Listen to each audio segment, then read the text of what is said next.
Hey up, Norfolk State here. Welcome to day one of the studio diary here at my studio, City Sound Studios. Starting off with tracking the drums.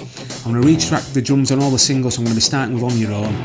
Finish all the singles and then record the drums for the new songs. And then sort of in the next week or so with the vocals and guitars and get the album finished. Can't wait to get it out. We're going to start with probably a couple more singles and get the album out by the end of the year. And I just can't wait to get it out there to you guys that have been sort of supporting Norfolk State and following everything along the way. So I'm going to start with the drums, going for a slightly different sound, sort of a vintage sound with a mono mic setup.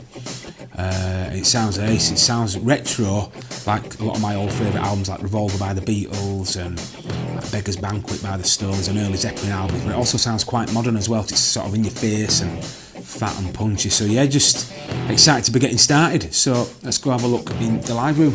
So this is the live room when I'm going to be tracking the drums, and just before lockdown I got an amazing PDP drum kit, maple and poplar shells. It sounds absolutely awesome. I reskinned it and I go for like a simple sort of rock and roll setup. I don't like loads of toms, loads of cymbals. So I've got a kick drum, floor tom and snare. I've got a rider crash and hi-hats. I've got Sabian cymbals and it's sounding awesome, and I've tuned it, got a low tuning. It sounds good. Now I've gone for a sort of different microphone technique than what I do when I'm recording other bands.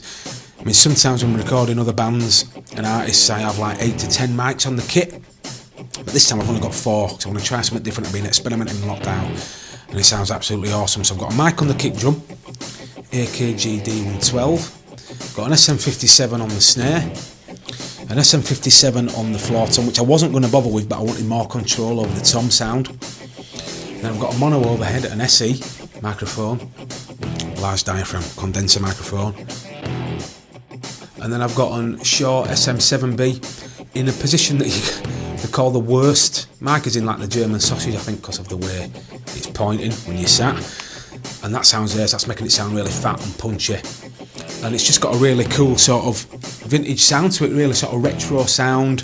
I can distort it, and it also sounds really modern as well. Like I was saying, it sort of sounds like in your face and just a really cool sound. So just excited to get recording the album, get it done.